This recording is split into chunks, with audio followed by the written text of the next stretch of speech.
The sound of shattering glass jolted me awake.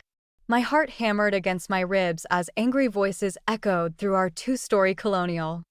I glanced at my phone, 2:17 a.m. This wasn't their usual fighting hour. My name is Eliora, but everyone calls me Eli. At 17, I'd gotten pretty good at reading the rhythm of my parents' arguments. This one felt different. More final somehow. How long? My father's voice cracked with an emotion I'd never heard from him before. How long have you been lying to me? I crept to my bedroom door, pressing my ear against the cool wood. Mom's response was too quiet to make out, but Dad's bitter laugh cut through the silence like a knife. 12 years, Blythe? Our entire marriage has been built on lies. My stomach dropped. 12 years. The same age as my half-sister Zara. She was sleeping over at a friend's house tonight, thankfully missing whatever storm was breaking over our family. James, please, Mom pleaded. I never meant to. To what? To destroy everything? To make a fool of me? Another crash, followed by the sound of keys jingling. I can't even look at you right now. Heavy footsteps thundered down the stairs. I rushed to my window, watching as Dad stormed out to his car. The engine roared to life, tires squealing against wet pavement as he peeled away into the darkness. Mom stood in the doorway, her silhouette small and defeated in the porch light. I should have gone downstairs. Should have demanded answers. Instead, I crawled back into bed, pulling my covers up to my chin like I was still a little kid who could hide from monsters under blankets. Sleep didn't come. The next morning, everything changed. 2 police officers stood in our living room while Mom collapsed onto the couch, her face buried in her hands. Their words blurred together. Wet roads, sharp turn, no guardrail. Dad's car had been found at the bottom of Miller's Ridge. Mrs. Wyndham, one officer said gently, I'm so sorry, but your husband didn't survive the crash. The world tilted sideways. I gripped the door frame, my knees threatening to buckle. Mom's sobs filled the room, but all I could hear was Dad's voice from last night, raw with betrayal. His final words in our house haunting me, I can't even look at you right now. Hours passed in a fog. Relatives started arriving, aunts, uncles, family, friends. Everyone speaking in hushed tones, offering casseroles and condolences. But Grandma and Grandpa Wyndham, Dad's parents, were noticeably absent. When I asked Mom why, she just shook her head and said they were traveling. Late that afternoon, I found myself in Dad's study, breathing in the familiar scent of old books and coffee. His reading glasses still sat on his desk, next to a half-finished crossword puzzle. A photo of us caught my eye, Dad teaching me to fish when I was 12, both of us grinning at the camera with matching sunburned noses. Eli? Mom's voice startled me. She stood in the doorway, eyes red and puffy. Grady's coming over to help with arrangements. Grady Bellamy. Mom's friend from work who'd been spending more and more time at our house lately. Something cold settled in my chest as pieces started clicking into place.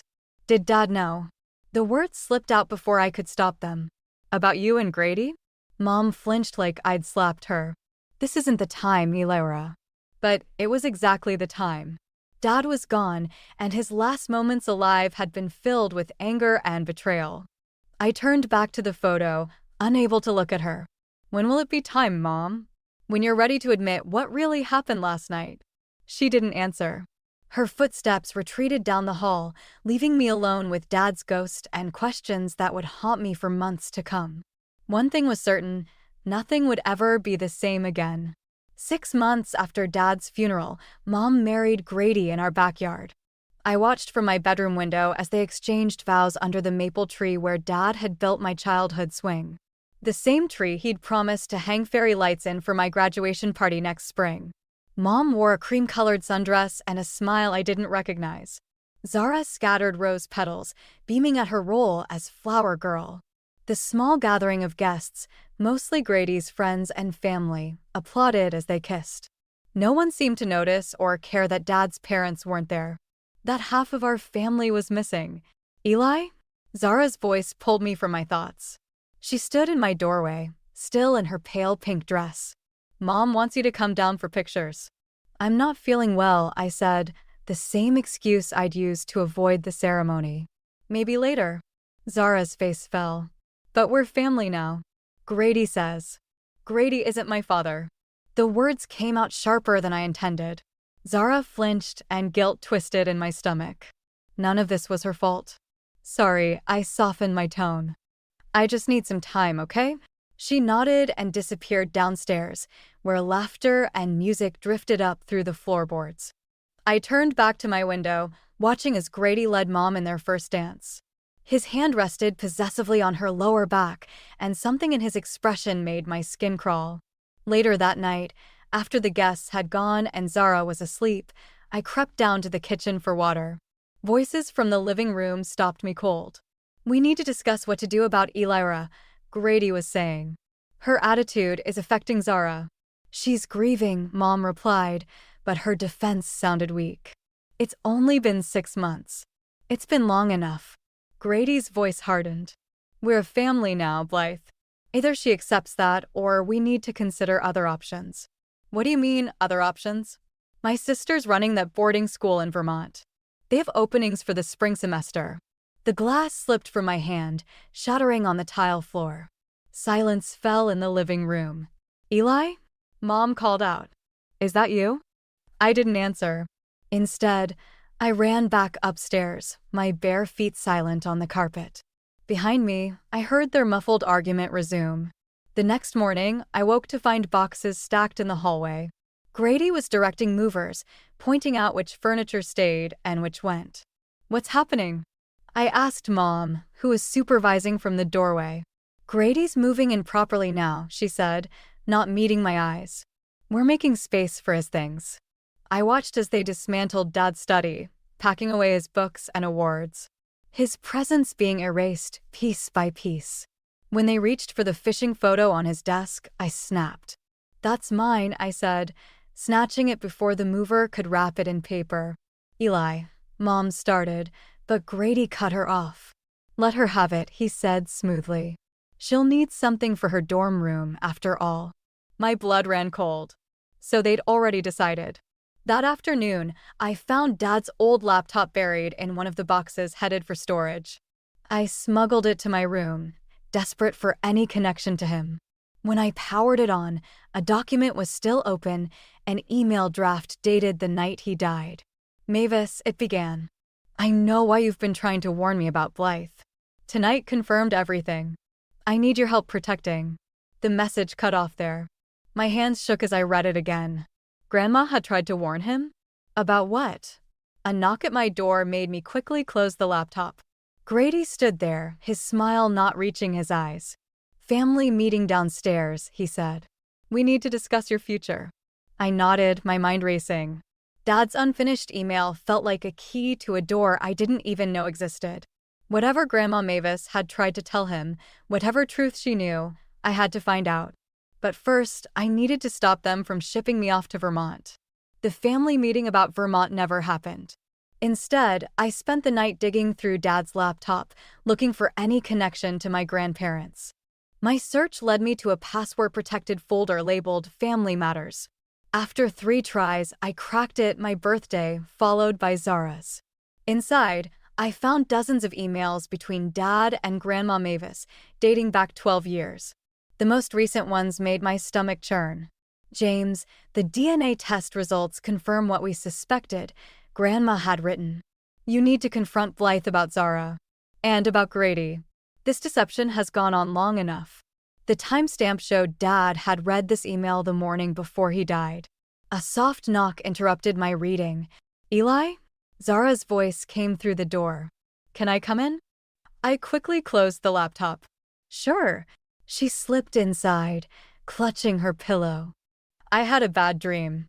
Can I sleep here? Looking at her now, knowing what I knew, made my heart ache. She wasn't just my half-sister, she was Grady's daughter. Dad had raised her believing she was his, while Grady and Mom kept their secret. Of course, I said, moving over. As she settled in beside me, I noticed she was wearing Dad's old college sweatshirt as a nightgown. The sight made me want to cry. Eli, she whispered in the darkness. Why doesn't Grady want you to stay? My breath caught. What do you mean? I heard him talking to Mom. He said you're too much like Dad, that it's not healthy for anyone. Before I could respond, footsteps creaked in the hallway. The door opened, revealing Grady's silhouette. Zara, his voice was tight. What are you doing in here? I had a nightmare. Back to your room. Now. She scrambled out of bed, shooting me an apologetic look before scurrying past him. Grady lingered in the doorway. We need to establish some boundaries, he said. Zara's impressionable. She doesn't need to be influenced by your attitude. You mean she doesn't need to remember Dad? The words felt dangerous in my mouth, but I couldn't stop them. Or is there something else you're worried about? His expression shifted, something cold flickering behind his eyes. What exactly are you implying? Nothing, I said, but my hand instinctively moved to cover Dad's laptop. Just wondering why you're so eager to send me away. He stepped into my room, closing the door behind him. Listen carefully, Eliora. Your mother and I are trying to build something here. A fresh start. If you can't be part of that, there are other options. Like Vermont? Like wherever necessary. His gaze fell on the laptop. What's that? Schoolwork. On your father's computer? He moved closer. Hand it over. No. I clutched it to my chest. This isn't a request. He reached for it, but I scrambled backward. Get out of my room. The door burst open. Mom stood there, looking between us with wide eyes. What's going on? Your daughter's been going through James's personal files, Grady said. Who knows what she's found? Mom's face paled. Eli, give me the laptop. Why? Afraid of what else I might discover. I opened it, hands shaking. Like these emails from Grandma Mavis? Or the DNA test results. The color drained from Mom's face. Grady's hands clenched into fists. How long were you going to keep lying? I demanded. Dad knew, didn't he? That night, when he left, he finally figured it out. About you too. About Zara. Enough. Grady's shout made me flinch. Blythe, handle this. Now. Mom stepped forward, tears in her eyes. Sweetheart, please. It's complicated. No, it's really not. I slammed the laptop shut. Dad died thinking his whole life was a lie. And you're still lying, aren't you? To Zara, to everyone. Vermont isn't optional anymore, Grady cut in. You're leaving next week. I looked at Mom, waiting for her to defend me. She just stood there, silent tears running down her face. Fine, I said, my voice surprisingly steady. But first, I'm calling Grandma Mavis. The threat hung in the air like smoke. Mom's gasp told me everything I needed to know. There were more secrets to uncover, and my grandparents held the key to all of them.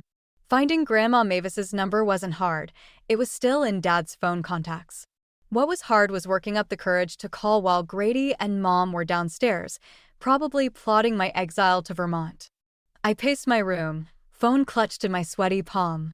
The sound of Zara practicing piano drifted up through the floorboards, the same melody she'd been working on since Dad taught it to her last year. The thought of leaving her behind made my chest ache. Finally, I pressed call. 3 rings. 4. Then, hello?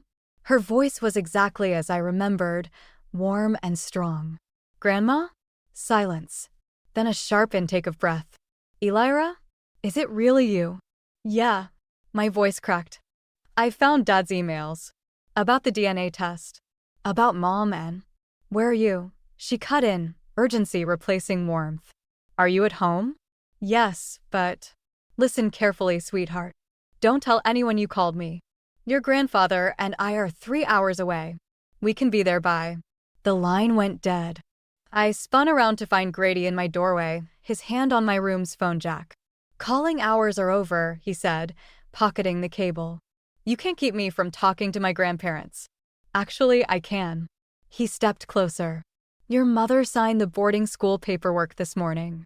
You're leaving Sunday. That's in 2 days. Better start packing. I pushed past him into the hallway, racing downstairs to find Mom. She was in the kitchen, methodically loading the dishwasher like everything was normal. You signed the papers? I demanded. Without even talking to me? She wouldn't meet my eyes. It's for the best, Eli. You need a fresh start away from all this. All what? The truth. The past, Grady said from behind me. Which is where it needs to stay. The piano music stopped abruptly. Zara appeared in the doorway, her face pale. You're leaving? No, I said, just as Mom said yes. But why? Zara's voice trembled. Is it because of me? Because I told you about what Grady said. Zara, Grady's tone carried a warning. Go to your room. No. She moved closer to me. I don't want Eli to go. I saw something dangerous flash in Grady's eyes. He stepped toward Zara, but I moved between them. Don't, I said quietly. Don't you dare try to intimidate her like you do everyone else. Grady, Mom started, but he held up his hand. You want to know why your sister's leaving? He asked Zara. Show her the emails, Eli. Tell her everything you found. About her real father. Stop. Mom's shout made us all jump. A glass slipped from her hand, shattering on the floor. In the silence that followed, I could hear her ragged breathing. Mom? Zara's voice was small. What's he talking about? I looked at my sister, really looked at her. She had Grady's eyes. How had I never noticed before? The truth sat like poison on my tongue, but I couldn't bring myself to say it. Nothing, I said finally. He's talking about nothing.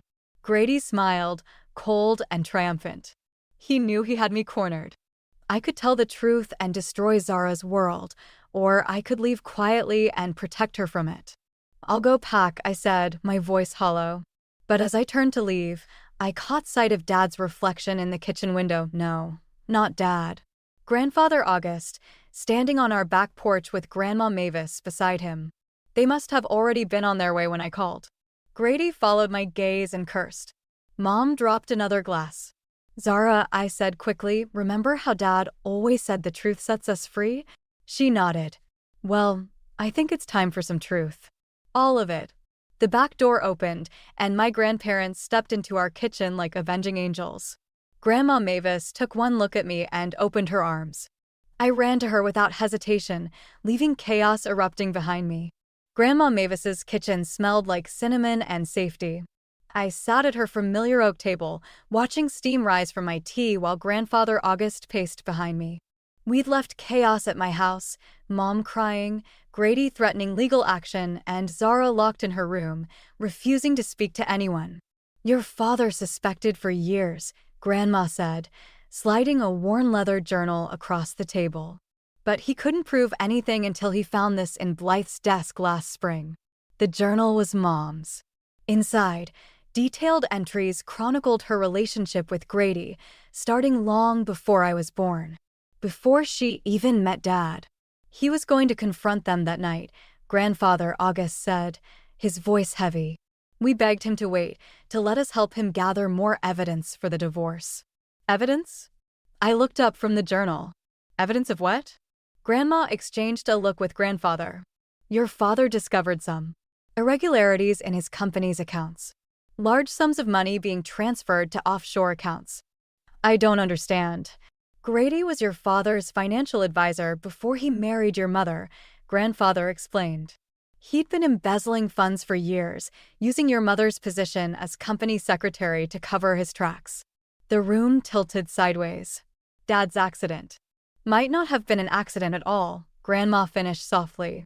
A sharp knock at the front door made us all jump. Through the window, I saw Mom's car in the driveway. I'll handle this, Grandfather said, moving toward the door. Wait. I stood up. I want to talk to her. Eli. She owes me the truth. All of it. Mom looked smaller somehow, standing in Grandma's living room. Her eyes were red, her hands twisting together nervously. Where's Grady? I asked. At home with Zara. She swallowed hard. He doesn't know I'm here. Like Dad didn't know about you and Grady all those years? She flinched. I never meant for any of this to happen. Grady. He can be very persuasive when he wants something. Like Dad's money? Or his life. That's not, I didn't know about the money until after.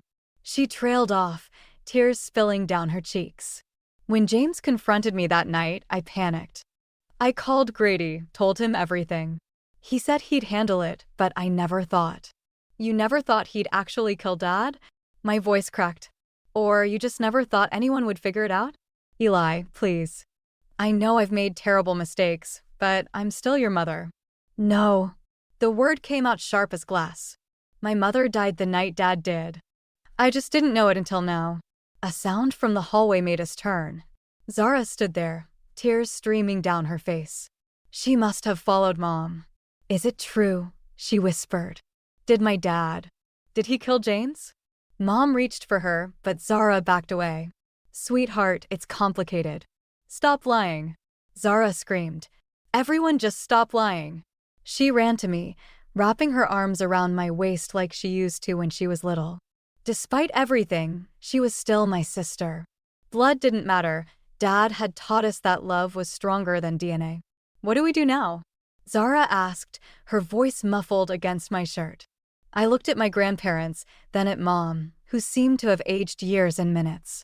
The journal on the table held enough evidence to destroy Grady, but using it would mean destroying what was left of our family too. We tell the truth, I said finally. All of it. To the police, to everyone. Grady will never let that happen, Mom whispered. He'll what? Grandfather's voice was steel. Kill someone else? Try to send Eli away? We have evidence now, Blythe. Real evidence. My phone buzzed, a text from Grady. Come home now. Or everyone learns what really happened the night your father died. I showed it to the others. Mom went pale. He's bluffing, she said, but her voice shook. Maybe, I replied, already grabbing my keys. But I'm done running from the truth. Grandma caught my arm. You're not going alone. I looked at my sister, still clinging to me, then at the journal that held our father's death warrant. No, I agreed. We're all going. It's time to finish this. The house was dark when we pulled into the driveway. Too dark. Even the porch light was off, which Mom never allowed. Grandfather August insisted on calling the police, but I knew we couldn't wait. Every minute felt like another chance for Grady to destroy evidence, to bury the truth even deeper. He's expecting me, I said, gripping Mom's journal in my hands. Just me. Absolutely not. Grandma Mavis started, but I cut her off. Dad died trying to protect this family. I won't let that be for nothing. Before anyone could stop me, I was out of the car and up the front steps. The door was unlocked. Inside, the house felt wrong, like walking into a familiar room where all the furniture had been shifted slightly left. Grady. My voice echoed in the darkness. In here. His voice came from Dad's old study.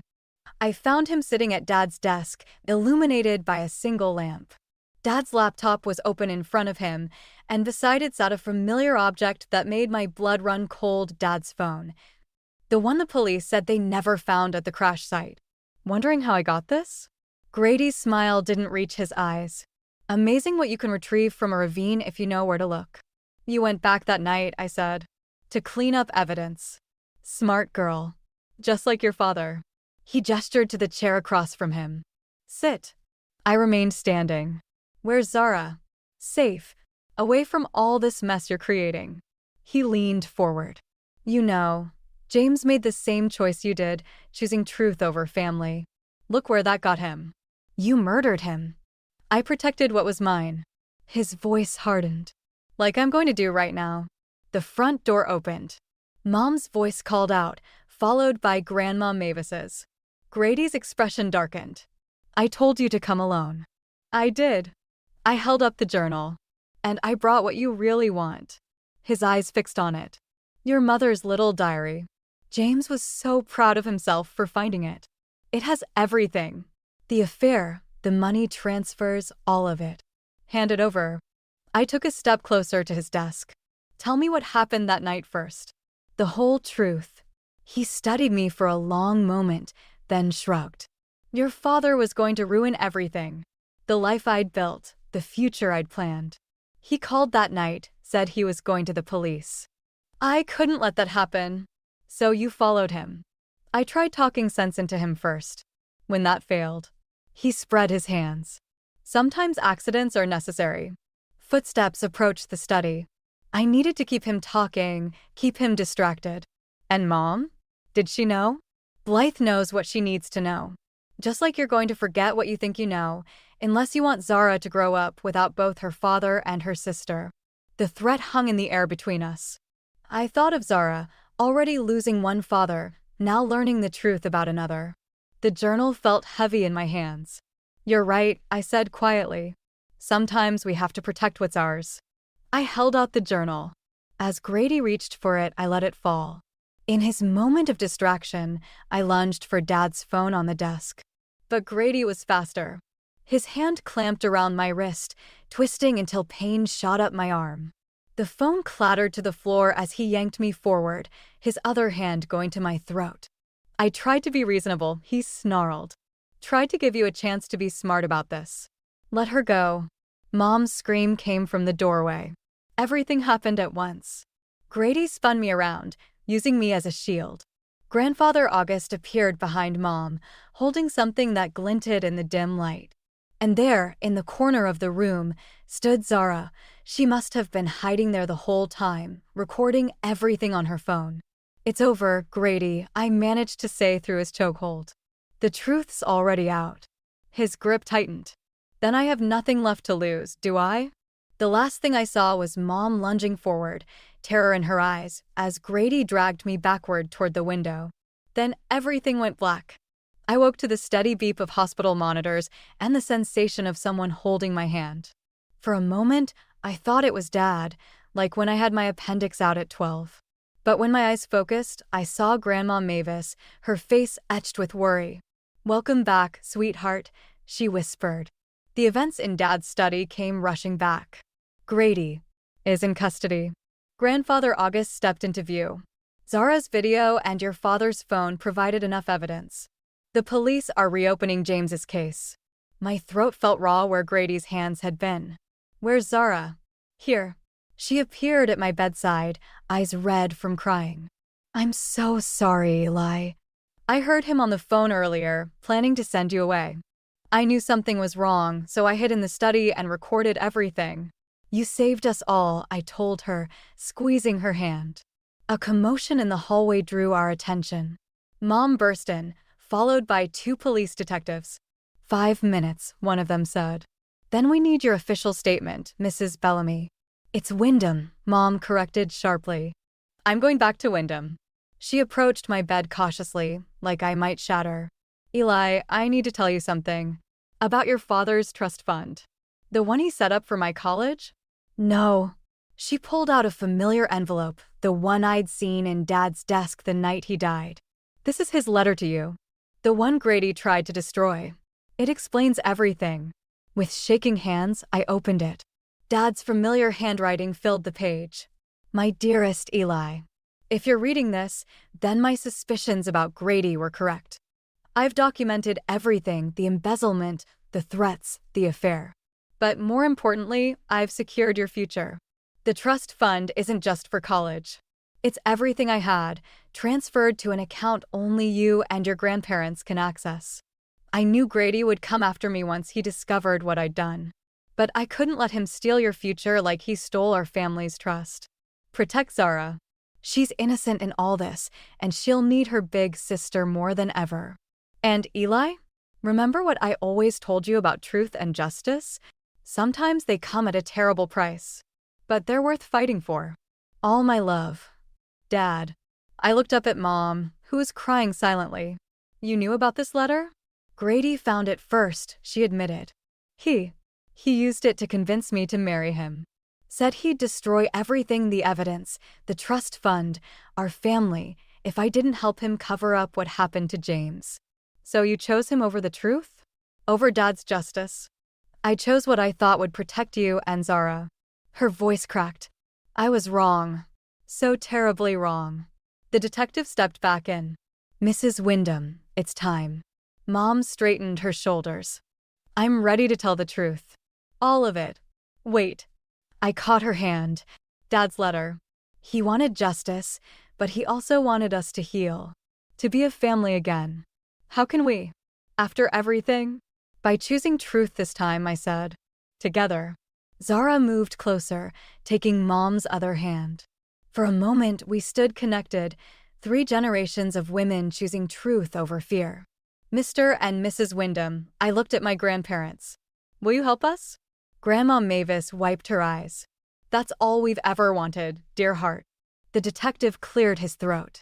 There's one more thing. We found something else at the house. A recording on James's phone. From that night, my heart stopped. Dad's last moments, preserved in digital memory. Do you want to hear it? The detective asked. I looked at my family, broken but healing, fractured but not destroyed. Dad's words echoed in my mind. Sometimes truth and justice come at a terrible price. But they're worth fighting for. Yes, I said firmly. We need to hear everything. Because that's what Dad taught me, that truth, no matter how painful, was the first step toward healing. And we had a lot of healing left to do. 1 year later, I stood in front of Dad's grave, brushing autumn leaves from his headstone. The trial had ended last week.